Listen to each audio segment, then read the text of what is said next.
Welcome to Life by Design.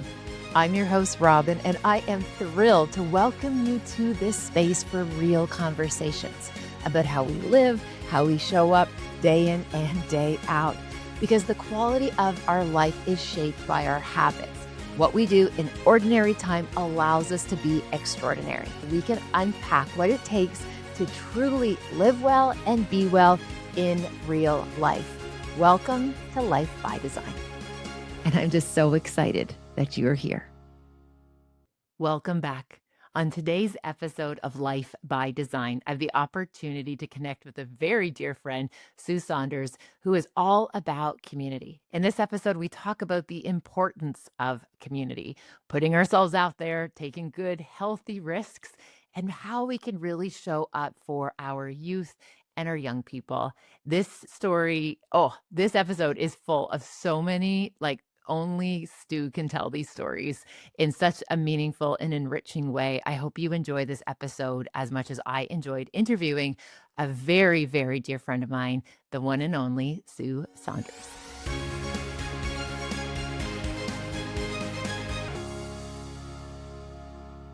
Stu, welcome to the podcast. I'm excited to have you here. Thanks for making time for this. You're welcome. I've been excited. I was on early because I've been so excited to have this conversation with you and just spend time with you. Oh, thank you, my friend. And for folks who haven't heard about your work yet, I can just give you a quick little personal share. A lot of the most meaningful relationships, adult relationships that I have professionally are all because of this guy. You are a super connector. You build community, and I am just so appreciative of the opportunity to get to be in your orbit and just how meaningful the relationships I've been able to cultivate because of what you do, Stu. So before we go any further, I just want to say thank you for doing what you do, how you do it, and being literally the super connector. Well, I could say thank you to you as well because you have brought so much to my life, and Thank you. and so it's a reciprocal feeling for sure.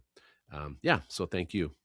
Well, that's very generous and kind. So, Stu, can you give us just a wee bit of a snapshot of the good work that you do and what again, the impact that you're having with these lives of so many people?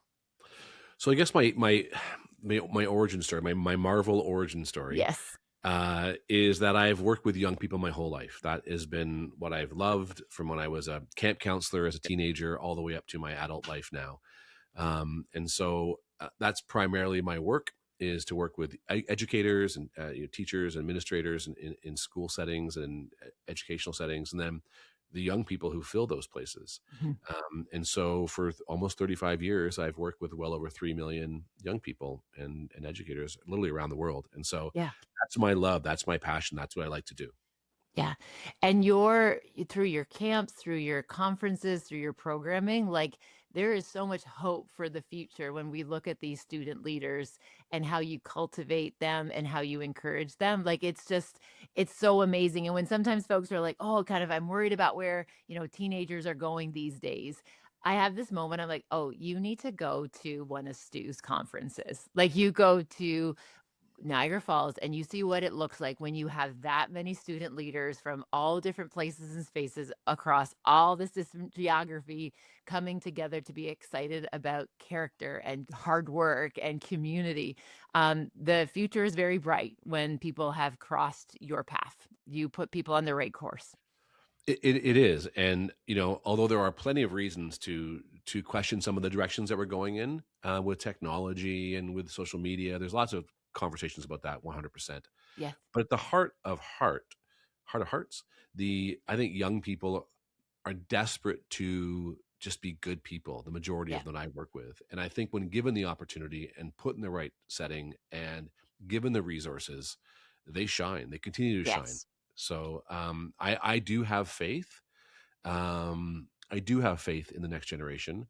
I think there's things that we could do as adults to help facilitate a better future for many of those kids and give them more opportunities and more perspective on certain things. But I think kids are great. Yeah. That's amazing. So just as a so OLC, how many years has that been going on, your youth conference?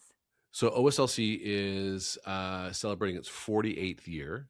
This 48 will years. this will be so it's the longest running and largest youth conference in Canada, and I think it's the third or fourth largest conference in North America. So yeah, I didn't start it 48 years ago because I would have been too young. But I would have been like 9. But I have been running it. This will be my 38th year running it. No, sorry, my 28th year running it. 28 years. Yeah. Stu, is it okay if I digress for just a second to tell about the green flag story about Hunter at the bar? Is this a good Yeah, is this like a good segue? So yeah, I'm so excited to actually have a place to share this story, Stu. So I remember, so Hunter comes home from school. He's back at third year university. So this is like kind of Thanksgiving. And he says, "Hey mama, you would never believe who I met at the bar." And of course, it's like, okay, here we go. He proceeds to tell me that he meets this absolute random stranger. He's never met her before. Somehow they figure out that they like both know you, Stu, from going to that conference. And she was a student leader. And then the woman, the young adult, Hunter was like, "Yeah, my mom spoke at that conference." And she was like, "I don't believe you that your mom is Robyne." And he's like legit, that's my mom. So in the middle, like we're talking like, closing time, like, in the middle of the like, what bars are like, dance floors. It's just, oh my goodness, we can paint that picture. Hunter's like pulling up my Instagram feed and he's trying to find like him on my feed so he could like kind of cross reference, like that is my mama. And anyway, so he tells me the story and he's like, she was the sweetest girl. She was so nice. And they had a great conversation. And I was like, can we please FaceTime or call Stu right now so we can tell him that like he is just putting like green flag people all across Canada. Like love even that. in like bars in North Bay, your Yeah. student ambassadors are finding one another and it's like you are there, and I said they're all green flags. When they are student leaders, we got a lot of green flags in that population. Oh yeah, and I think that's the beauty of it. I mean, I always tell people you want to hang out with good people, hang out with people who have a desire to be student leaders when they're Yes. young. I always say to people who are hiring young people, ask the question, what do they do in high school outside of Hmm. the academics? Were they involved in things? And if they say student leadership, You're students good. council leadership classes, conferences, those are probably going to be really good kids, and they're Yeah. worth having in your life, whatever Yeah. that looks like. Yeah. That is such a great suggestion because, for leaders to be able to kind of ask questions to kind of get and glean key insights. And you're absolutely right. Like if we all think back to the kind of student leaders in our schools, Yeah. like yeah, they were the go-getters. They were also very socially aware. They had a strong theme of justice. Like these are the people that we want to be on our team. You're absolutely And right. they're usually very creative young people too, because Yeah. they're creating ideas to connect people, to promote things, to create, Yeah. you know, good energy around them. That's all. So creativity is involved too. It's why they Yeah. always say the best staff you can hire is a camp counselor, because Absolutely. they're negotiators, they're problem solvers, they're creative. They make something from nothing. Like Yeah. those are good people to hire. Yeah. I love that. I love everything about that. Now, Stu, there's a concept that you first introduced me to in your own work outside of the community pieces around this idea that I didn't know that I couldn't. Yeah. And you have enriched my life in so many ways by sharing some of your stories and antidotes. And I'm very encouraged to know that you are collecting all of those to be able to share that larger body of work. But in the interim, could we have just like a little taste of like, what does that mean? I didn't know I couldn't. Yeah. So I've been plodding along on putting it together in some sort of a book format, so that one day, people who listen to this, one day you can maybe find that book. But the idea being that my life, I'm not an academic. The last thing I graduated from was 8th grade. And so my wife always jokes that on the wall of our office, I have her 2 university degrees. And in between that is my drumming certificate. Um, that's it. So I've got these two, one from Laurier, one from Western. And then in between is this little diploma that I made from the Staples, that I did a weekend drumming course. So the last thing I did graduate from was 8th grade. And so, I don't, although I do claim that educators are part of the reason why I am who I am, because I had Yes. great educators in my life who believed in me and had faith in me and realized that I may not be book smart, but I had other things going for me. And so in my life, over the course of my business life and even before that is the things I've tried to do, I probably don't have a right to do Right. because I don't have the proper training Mhm. in whatever that is. So an example is I have developed, created, and released 3 full-length documentaries. Mhm. And I have literally zero training in documentary filmmaking. I have zero training in the media film industry at all. Mhm. So I, and the story basically comes from I was speaking to a friend of mine who's a professional actor, and we were talking about this film I was filming. It was called Rising Above, and Rising Above was a film about the survival, young people surviving bullying. Yeah. So it wasn't about trying to eradicate bullying. It was Yeah. accepting the fact that it existed, it was real, but how do you get beyond it as Yeah. the victim? Like you can't let your that 3 or 4 years of high school define the rest of your life. Yeah. If because so that was the idea of it. So we're going with this process, and I'm working on getting a partner. So I reached out to Cineplex, which is the major movie company here in Yes. Canada, and I found all these email addresses, and I started emailing them and emailing them and emailing them. They wanted to do this documentary. Didn't know how I was going to do it. And my pitch was, your theaters are empty during the school day. Yeah. So why not bring schools in for an interactive documentary? And we'd bring teams in, and we would talk about bullying. We'd bring experts in, got involved with the Red Cross, got involved with the OPP, got involved with TELUS. And we'd bring all these people in, and they would work with kids watching this documentary and give them tools and tactics to deal with bullies. So smart. Yeah. So the bullying behavior was the concept. And so I remember I did this and did this. I was emailing and emailing, and I finally got an email after relentlessly emailing Mhm. these people. And it was, if we meet with you, will you stop emailing us? I honestly got that email. And I said, sure. So she said, we'll meet with you this afternoon. And it was like 10 o'clock in the morning. They wanted me at 2 o'clock in the afternoon. And I lived an hour and a half from Toronto, where their head office was. So I put together a proposal in that hour Yeah, and a you half, did. my idea. And I had literally, I was like Googling words to use. This is Yeah. before ChatGPT. So I'm like just trying to figure things out on the fly. I had a 1 or 2 piece document front and back. I went down and met with them, and they said, this is a great idea. How is the film coming? When will it be ready? To which I said, we're 6 months out. It's going to be incredible. Yeah, it is. Da, da, da, da. And she's like, great, we can't wait to bring us into our theater. So Cineplex agrees in principle in that moment to partner with me and release this documentary across country. I walk out of the meeting, their head office in Toronto, and I call one of my friends, and I said, we got to make a documentary. And she was like, what are you talking about? I said, we gotta make a documentary. Well, how? I'm like, I don't know. Yeah. So then so I call my friend back to the beginning of the story. I call my friend who's a professional actor, and I'm looking for, like, I need a filmmaker, I need an Yeah. editor, I need all these things. I don't know anything. I have all I have is a MacBook and Yeah. an iPhone 4, and he says, so he's like, well, I can help you. I'll find it. He goes, how did you go through this organization? Did you go through that union? I was like, no. He's like, how could you possibly be doing this? And I remember saying to him, I didn't know I couldn't do it. Mhm. And he said, you shouldn't be. So anyway, you shouldn't. He said, you should not. This should not happen. You cannot do this. And we released our first film less than 6 months later in Cineplex. Oh my goodness. That is such a good story. And again, just the creativity, right? Like the relentlessness, the fact that, you weren't taking those no's as this is probably a bad choice. I'm not Oh yeah, credentialed or I don't have that experience. Like you were like the average bear, like A, wouldn't have even swung for it. And B, if they did swing for it, probably wouldn't have responded well to that rejection or that silence. Yet Stu figures it out, right? Like you found out how to be able to connect. And I don't doubt, knowing the impact that you have on the lives of young persons, that helped a lot of people. Like I yeah. believe that. We ended up showing the film in every province, and we would have teams of Yeah. people go with the documentary, and they would show the first half of the film. They'd have a break. They'd talk about what they learned, and they would show the second half of the film. And we would give them resources from the Red Cross, from their anti-bullying program, and then go back to their schools, and we had follow-up programs.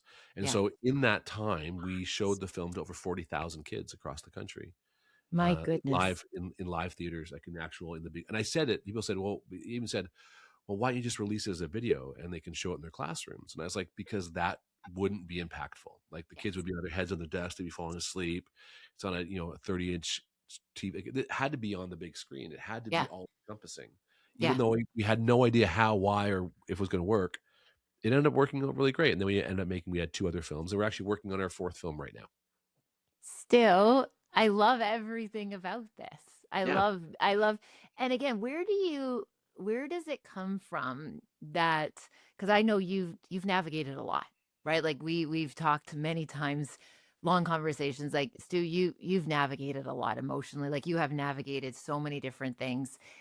Where does it come from, or how do you find ways of showing up to keep trying? Especially when so many of us are we're scared to fail. Like we're concerned about the ramifications, yet you find a way to persist. And I know it's not because we're bulletproof, right? Like you navigate hard things. You know what it feels like to experience loss, rejection, yet you show up. Can you help us understand where does Stu find that? Well, this is kind of what we try and share with the young people that come into our programs, specifically our camp programs, where we have the kids for more than a couple of days. We actually get to talk to them for a week or 2 at a time. But like, I think it comes from the idea that um, there's a couple of different reasons, I guess. But one of the ones that stands out for me is that I've always felt like it's my responsibility to provide people with opportunities that I had because of people who believed in me or gave me the opportunity. So although I was an academic, my principal of my high school and my vice principal of my high school they believed in me fiercely. They would always say, like, my first conference I ever went to as a student leader was in 10th grade. And it was because my vice principal said, there's a conference coming. We'd love you to be part of it. And I said, well, okay. And I just said, yes. I said, Yeah. yes. That was like, I Yeah. said yes to things. I didn't overthink it. And I think that's part of it. But it also comes down to the fact that on a bigger scale, as I've grown up and got older, there was a fashion designer by the name of Ward Bingham. And he wrote, he was a very, very, very well-known fashion designer. He's from Vancouver.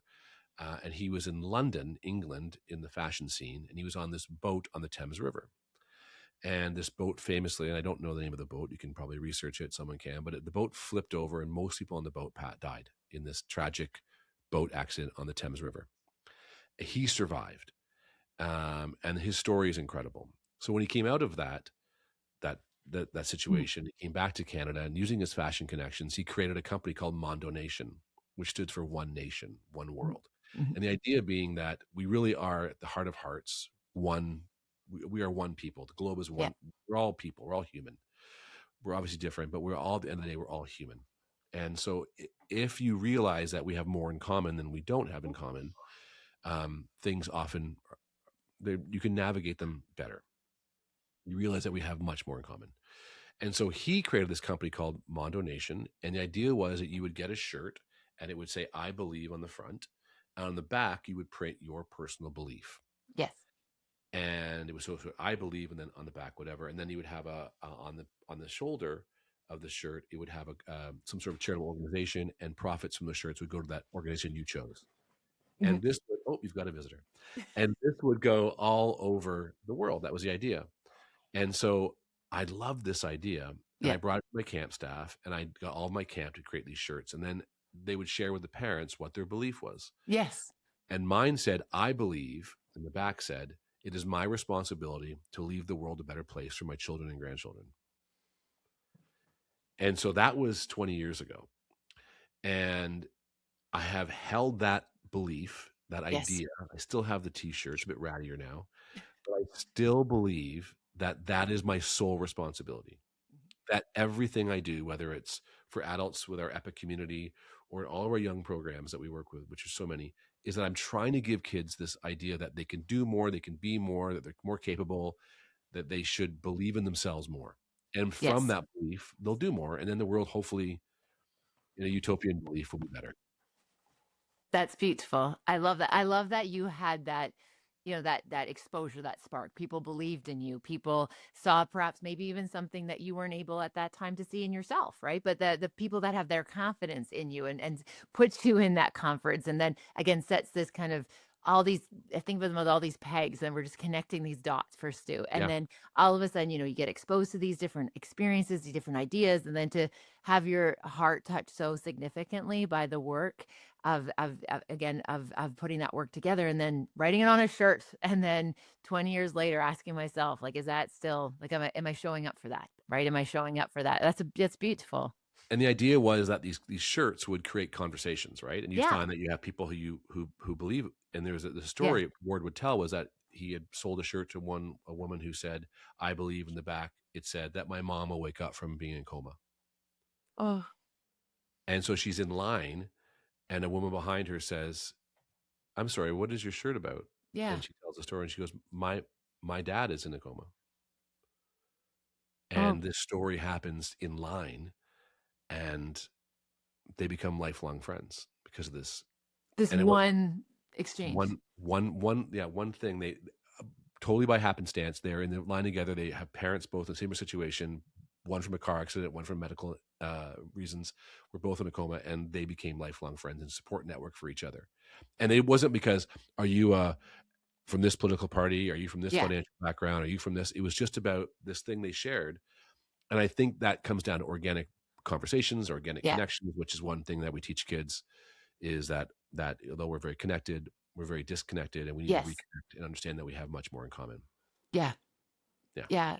Oh, that story really touched my heart. Yeah. And I also think of, to me, in terms of my belief system, it connects to this idea of like divine intervention in the sense of needing certain people in certain seasons. And I do believe in this amazing synchronicity where the right people show up at the right times, and Sure. they were meant to be in community together.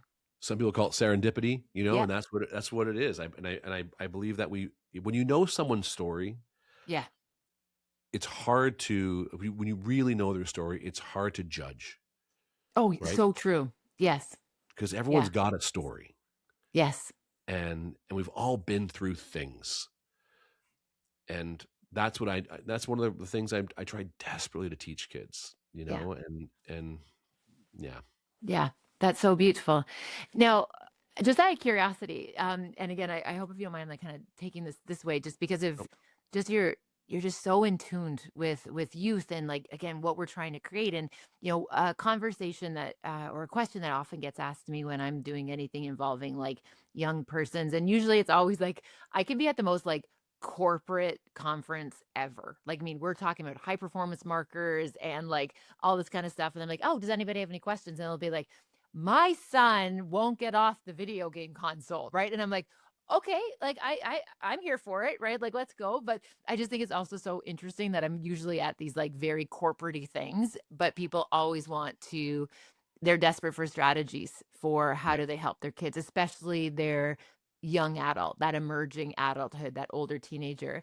Yeah. And I only can speak of my own experience. So, I share some of my very, things that have worked in our household. I don't assume that they work for everybody, but there are, psychological reasons why we do know some of these ought to work for most people. And I share some of my give and goes. But I'm just curious with parents that are trying to kind of connect with their teenagers and feel like it feels like they're more kind of like roommates. They're all kind of in their room playing video games. And what do you see as an inroad or a trailhead to try and connect with youth right now? Well, I think the first and foremost, I think it comes back to the idea of encouraging. And someone said, someone said to me once, what is the right age to get someone to go to summer camp?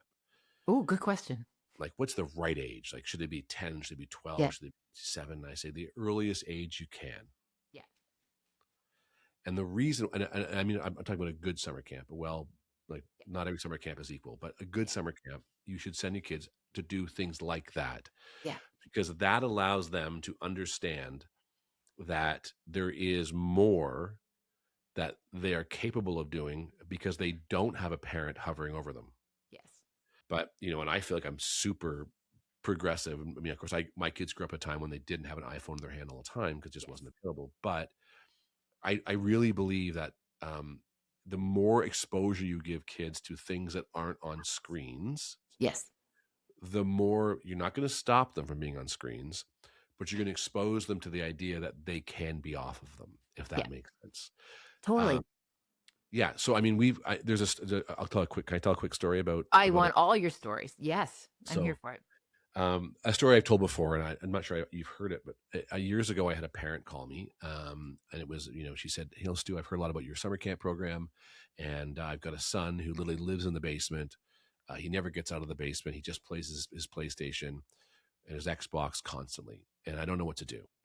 And in the back of my head, my sarcastic self says, "Well, somebody had to buy those for them, but we won't go there, right? Like you Yeah, you provided the drug, so now you've got to figure out how to maintain how to figure yeah. that out." So she says, "Can you? He never comes out. He has no friends. He doesn't like in the basement. Can you fix him? Can you fix him?" Fix them. And I said, "Well, yeah, sure. Give me a week. I'll fix everything." Right? That's my sarcasm. I'll do my Yeah, best to yeah. So You this is didn't know you couldn't say that, right. I just right? said it. Gosh, you have no idea how Yeah. many things I've said. Things I'm like, oh, and someone said, "Stu, you can't say that." I'm Okay. like, not because it's inappropriate, but like, No, I understand. You're it's like good. that's not how you should have framed that differently. Yes. Anyway, so I said sure. So the boy came, and he sure enough, it was like he was almost on withdrawals. He was 11 years old, and he was almost going through withdrawals. He didn't know how to communicate with people. He didn't know how to have conversations. He couldn't Yeah. look people in the eye. People would probably say he was on some sort of a spectrum Yeah. because of this visually what you're Yeah. seeing. He just had not had that exposure. Yeah. And so within a couple of days, he started to almost like this decompression. You could see it, this withdrawal happening. And by the third day, this young boy was the king of camp. Yes, he He was. was climbing the high ropes course. He tells me, I never canoed. I love canoeing. This is so cool. You know, the paddle boards. I love the paddle boards. These are so cool. And by the seventh day of camp, we had this graduation, and where all the kids get up on stage and they share a statement they've learned. Mhm. Each program has a different statement: a true north statement, a vision statement, all these things. And so he gets up and he's talking about his true north statement. That was what his program was doing, and it was what he will always hold high, so he can work Work towards that. towards. Yeah. Yeah, it feels like he's getting off track. He just goes back to that North Star. Yeah. He says, kind of repurpose it. And so his true north statement is, and again, he's 11 years old, so don't judge his true north statement because I'm he's not 11. judging because he's 11. He's 11. He says, "My true north statement is that I will be a camp counselor like my counselor Chris." Right. So that's That feels good. Yep. yeah. And his world vision is what's happening next, right? Not in 50 years, I'll be on the United Nations, Peace Council. He'll be a camp counselor. And so he gets up on stage. He's sharing his true north statement. I look out, and there's mom with her iPhone in the air, and she's filming it. She's got tears in her eyes, and I kind of elbow my assistant director, and I'm like, this is so, look at this what's Yeah. happening. This is why we do what we do. Like, this should be a Yeah. testimonial on our Yeah. website that every parent should watch. Like, Yeah. we did it. Like, we fixed them, Yeah. because we fixed my child. Yes. And he was just so engaged. And so it's all over, and we're all hugging it. And he's like, talking 100 miles an hour, and he's telling mom what happened that week. And then we did this, and I would kayak, and then we did this fort thing. And I was like, when I won the paddle, and he's like doing all these. He's just so engaged, and he's just like life. And mom is just blown away. Yeah. Like, who is this kid? Like, literally a week transformation. Right. And this is better than I could have Yeah. ever dreamed of.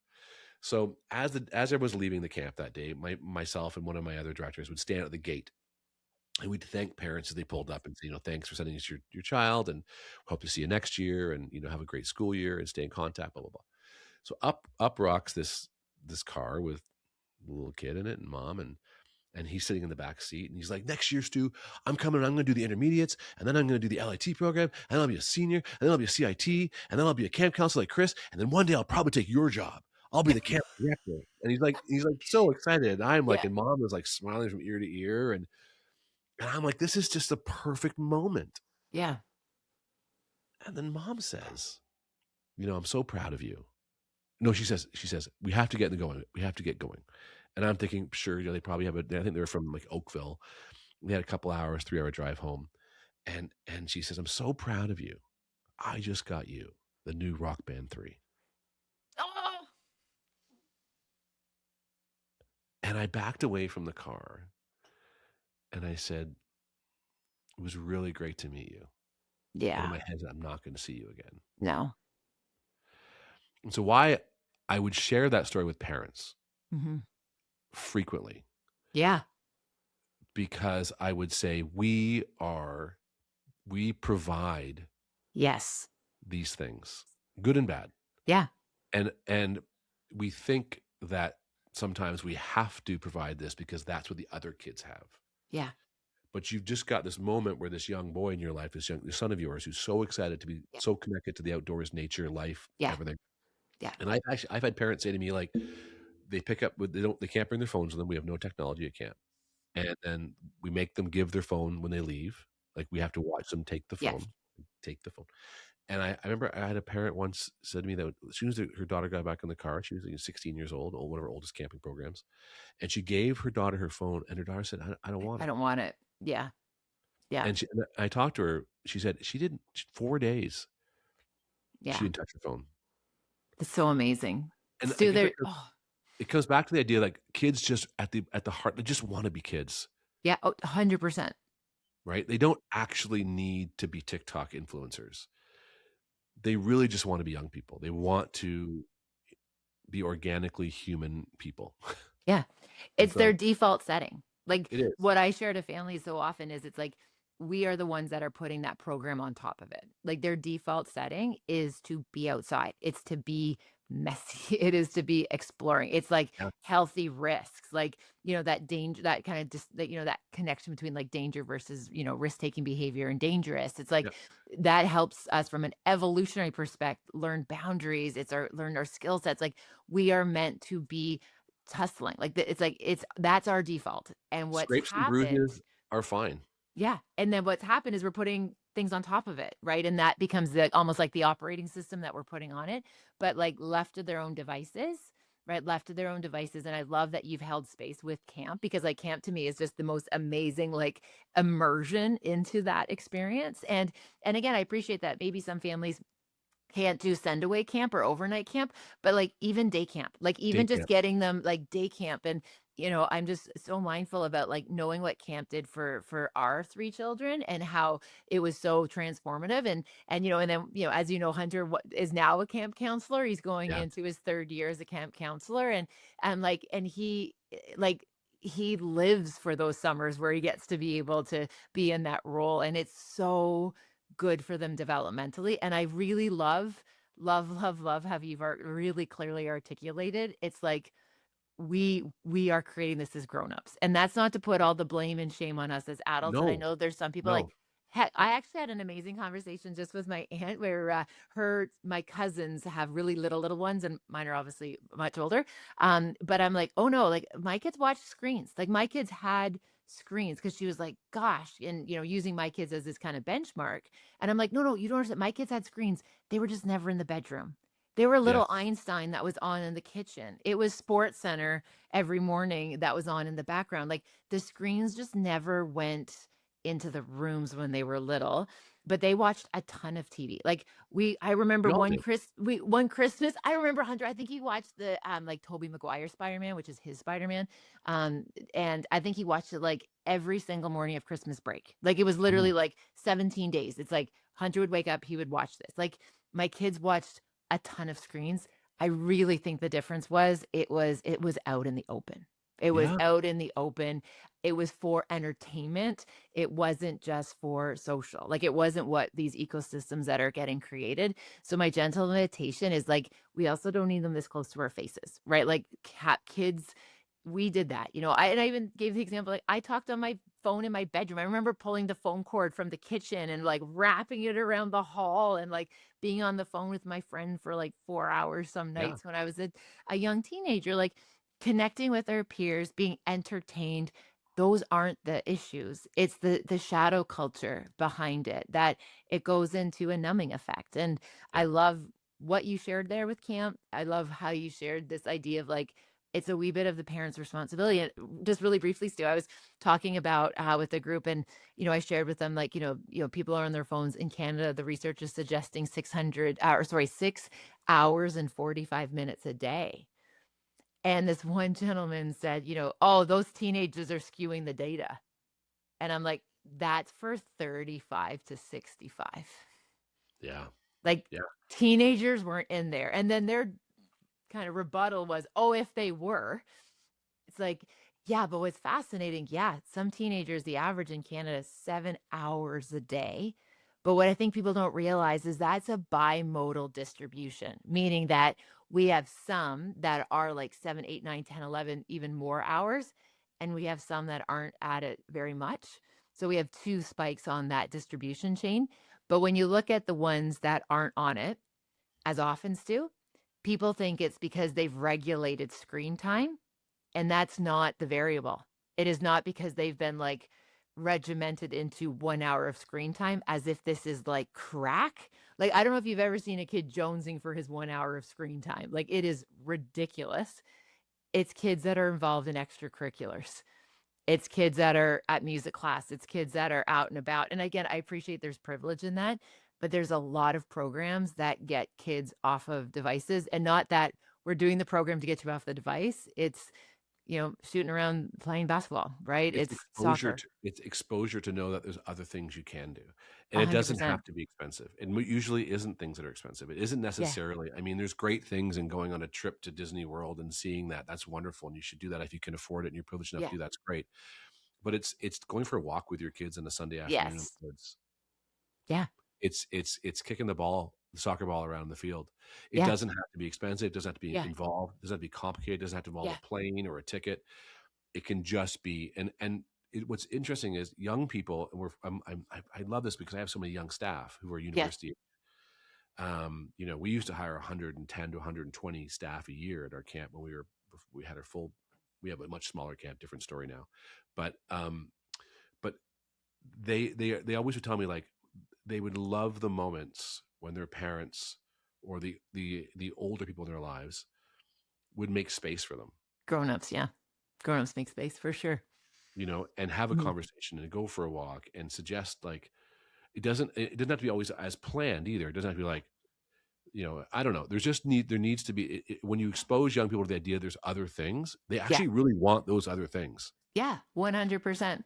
And Yeah. it doesn't have to be a tournament playing hockey every weekend. It can just be Exactly. with mom, just with dad, just with uncles, just Yeah. with adults who are good and kind and willing to give them time. Yeah. You're absolutely And right. that's why when the kids come to a summer camp program, like, they're literally, all they have is time with older people. Mhm. That's all they have. Yeah. There's no distractions. The camp counselor doesn't give them their iPad and Mhm. say, "Watch this. Go play roadblocks for an hour because I'm too Yeah. busy." Yeah. Right? You're right. They don't have that. So it's like, what are we going to do, guys? Let's Yeah. go for a hike. And then you start talking about nature. You start talking about conversations creep up, and they're really great. And suddenly you're communicating, and suddenly kids are looking in the eye, one-on-one time with an adult. Like, Yeah. and none of that is planned. It just happens when you Yeah. let it happen. You're absolutely right. Oh my goodness, Stu, I could talk to you for days about this. Thank you so much for bringing this insight and just this like recognition. And the one thing I'm thinking about is if, a grown up is listening right now and realizing, man, do you know what? I've missed my window, right? I am a firm believer it is never too late. And No. it's a-okay to do relationship repair, which means if somebody's, if we have equipped our kiddos with all of these devices that are essentially like eroding some of their social skills and other opportunities, and we have this arrested development on socialness, what could we do? What I'm thinking, and again, I don't want to put you on the spot, but I'm really big on like we can just say, "Hey, I know better now. I want to try this differently now. Let's just see what it's about," and just encouraging them to come for a tour, to take those puppies for a walk with you, or invite them into the kitchen and and to like hey, you don't have to make dinner, but just sit with me while I make dinner. Like just Yeah. inviting them, just invite them. I just think it makes all the world of difference. So if you're listening to this thinking like, man, I am that mama that bought that Garage Band 3, or I am the mama that had the, iPad holder installed on the stroller, right? Like it's not too late. I do think we can make amends and we say, hey, I want to try it differently. It's Are good you for us open? too. Yeah. It's good for the Yeah. adults too. Totally. Right? Like, it's good. Yeah. It's not just about doing it for the kids, it's good for the adults to realize, oh, I also can have a conversation with my child, Yes. right? When given Yeah. when the space is given. Yes. Should I tell you that? I was going to tell you that one more story, Yes, please. Yes, you tell but it. it's the story that you and I talked about before, and it I'm here kind of for it. leads into the idea of allowing your kids to be kids. Bring it. I'm here. So when I was young, of course, we didn't have the ability to Google things and find out addresses and find out things, or find out connections or contacts or blah blah blah. So, or do a campaign online to get people to pay attention. So I wanted to be two things as a child. One, I wanted to be an actor, and I was obsessed with Judy Blume books. Yes. So the side note, I would literally mail Judy Blume books to movie studios in the US and suggest what role I should be in these books. So I would do this. And I sent out 6 books, like as if I was the one who discovered Judy Blume, the great children's author, and nobody else had ever heard of them. Ever thought of it? Yes. Dear Walt Disney, Yeah. you may not have heard of this person, but I would be good for this role, in Freckle Juice. Or, I remember. Yeah. Yeah, whatever it was, right? So that was one thing. So I want to be an actor. And the second thing I wanted to be was because I grew up without any sort of cable, and we didn't have all the streaming services. You and I, we were young, so you had cable, and you had whatever channels you got. It wasn't even like when they had all the channels. There was only a very narrow number of channels. Yeah. So I had no cable. I got one station, and it was the Canadian Broadcasting Corporation, CBC, and I watched the Canadian Football League, and I loved the CFL. My dad and I would sit down, we'd watch the Toronto Argonauts play football, and it was a big deal. Yes. And I would go to school on Monday, and I would say, "Did you guys catch the Rough Rider Argo game on the weekend?" And they would like, "I'm sorry, what?" Yes. I'm like, "The Toronto Argonauts and the Saskatchewan Rough Riders played this weekend." Like, I watched the Dallas Cowboys and the Buffalo Bills play. Yeah. And so they didn't get it. But why don't you guys like the CFL? Yeah. Anyway, so I made it my mission that I was going to change that conversation. So I ended up, I can't remember how, but I found out the address and the contacts in the Toronto Argonauts organization to handwrite a letter and put it in the mail and mail it to them, suggesting that I had a plan to increase youth engagement with the Toronto Argonauts. And how old were you at this point? Like ballpark? I was 11 or 12 years old. 11 or 12. So you were writing the organization of the Argos saying, I have a plan for youth engagement across the country to get them hyped about CFL. Yes. So this is in the 1980s. And I am going to be the savior of the young generation to watch the Canadian Football League. And back then, actually, the CFL was actually quite popular. It wasn't? They would get 35,000 out for a game. Yes. So anyway, I write this letter, and it was, I remember I just spent so much time. My mom proofread it for spelling, like, and where the commas were and where the there, and there was, And so I sent this letter off, not knowing anything else. And then out of nowhere, I let my phone number, call me this phone number to get a hold of me. They call. The Toronto Argonauts offices call. And they invite me down to then Exhibition Stadium in Toronto, where the Argonauts played, to go to their head office. They'd like to talk to me about youth engagement. Now, I'd like to think my letter was so well written, and my suggestions were so powerful that that's why they brought me down. But I think someone in that office, an intern or someone, thought, this is cute. Let's bring this kid in. And it wasn't for social media content, because it was just me. So I go down, I sit in this big office. I don't know who it was with, some executive person or sub-executive person. So good. And I presented, like I wore a suit. Robyne. And my dad drove me down. And I stood up in this office, and I presented, and I'd made displays on Bristol board, like on poster board, with I drew them and I cut pictures out, and I had this whole plan, and I presented, and they gave me my 15 minutes with them. Yeah. And then they gave me a foam finger that said number 1. Numero uno. They gave me a seat cushion, a vinyl seat cushion that said the Toronto Argonauts logo on it, and they patted my head, and they said, "That was really great. We'll take some of your ideas and maybe we'll use them."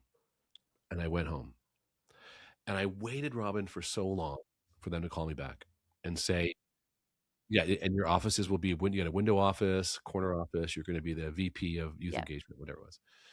So fast forward years. So that was, let's say 45 years, 44 years. Let's fast forward. And Pinball Clemens, the current CEO, general manager of the Toronto Argonauts.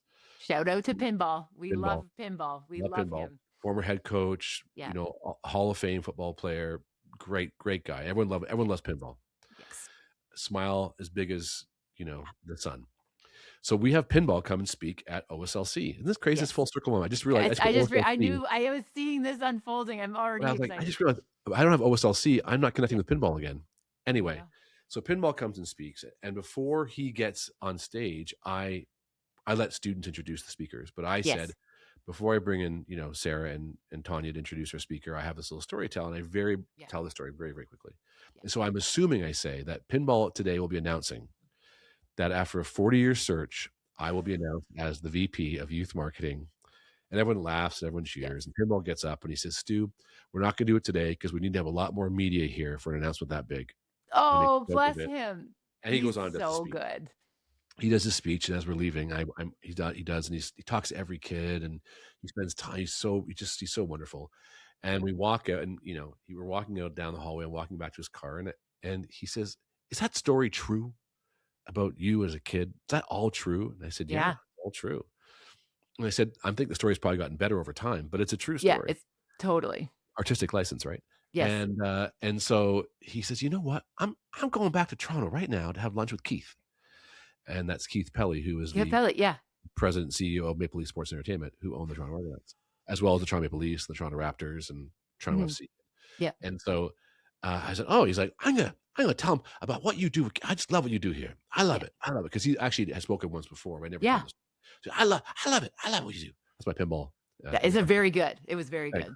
Yeah. So I'm gonna make the story really, really, really short. So this past Sunday, so we now I get his phone number, and now we were texting back and forth. And his daughter Raven has to connect the phone because he doesn't know how to do it. So we're, dad doesn't know technology. I love this. We're talking back and forth. And then this past Sunday, I'm in Toronto. I get invited down to Toronto to the Raptors game, and I'm in a box in the MLSE box. And I'm meeting the new coach of the Toronto Argonauts. Pinball couldn't be there because he's on holidays, but he arranged because he wants me to meet the coach. And then I messaged Pinball with a picture of me and the coach. I'm like, "Pinball, so this is so great. Thanks so much. We should talk." And he goes, "I'm back on the 12th, and I'm talking to Keith. And are you free on the 20th of February? Because I want you to come down. You and I, Keith, are going to have lunch, and we're going to make this happen." So 42 years later. 40-some years later. You're looking at maybe one day the senior vice president of youth engagement for the CFL Toronto Argonauts. But I didn't know I couldn't. But he didn't know he couldn't. Okay, Stu, everything about that is just perfection. Encourage the people in your lives who are young to dream and do good things and cool things because they want to. Get their hopes up. Yeah. I'm a big believer in that as well. I also am so aware that our deep connection of the Argos was one of actually our first conversations where you were like, and I remember you were wearing an Argo hat, and I'm like, "Nice hat." And you're like, "Oh yeah." And I'm like, "No, I actually know that I actually am a fan." And then somebody who was with us was like, "Oh yeah, Rob, you like the NFL." I'm like, "No, you don't understand. I grew up in a CFL. I have appreciation for the NFL, but I grew up with the CFL with my grandfather in Ottawa, and my dad has season tickets to the Argos, and I remember a kid watching Mike Pinball playing with Flutie, I just remember that, and John Candy on the sidelines, and John Candy on the team. Oh my goodness. It was, there's something very special about Canadian sport, especially that league. And I think I was sharing with you recently, I was in Saskatchewan and we had this conversation about how the Saskatchewan Rough Riders, their sales of merch is greater than the Raptors. Yeah. What the heck? They have game days in every small town. They get excited. Absolutely. But so anyway, so this dude was telling me at this event in Saskatchewan, he's like, "Yeah, we're actually higher. We are literally only behind the Leafs, right? The Leafs and the Blue Jays. And then all of a sudden it's Saskatchewan." I'm like, "The Raptors, really?" And he's like, "Yeah." And then I'm like, "Oh my gosh." So then just out of jokes, I turned to the gentleman next to me. I'm like, how much Saskatchewan merch do you have? How many jerseys? And he was like, "Oh," he's like, "Probably about 7." And I'm like, what? And like everyone ran around the table and they literally all had like multiple jerseys. They're like, they Yeah. had their jerseys in the 80s, they had their 90s and like their grandkids. And they're like, oh, easy. Yeah, the CFL. And it's like, it's so amazing. But once you get there, after they offer you that youth director role, it's going to be a big deal. I have a feeling it's going to be volunteer. Uh, Hey, I'm not sure, but you yeah. never know. No, Hey, Saskatchewan, though, for those in Saskatchewan listening, the yeah, Rough Rider obsession is amazing, and it's so I good. love it. They had T-shirts once. The Raiders used to have shirts Yep. that said "Real men wear black" because that was their Yes. black and silver. Yep. So the Riders came out with "Real men eat wheat." Oh, that's clever. That was their That is take on that. real many They're, wheat. they're I love farmers. that. So good. Anyway, My friend, I am so appreciative for you. I want you to come back to keep telling us these lovely stories. They just I give got me more. so much hope. They just give me so much hope in knowing that stories like this and sharing good stories, it's a beautiful form of connection. So Stu, thank you for spending time with us today and sharing those stories. I think everyone is enriched by time with you once again. Thank you for spending time with me. You're welcome. Thank you for spending time with me on this episode of Life by Design. I appreciate if you have a moment to pay this forward, share it with someone who you think might benefit from the ideas shared in this episode. If you're feeling so inspired, please also rate and review the podcast wherever you listen to your favorite podcasts. Again, thank you for listening. Thank you for your time. Take good care, and I'll see you next time.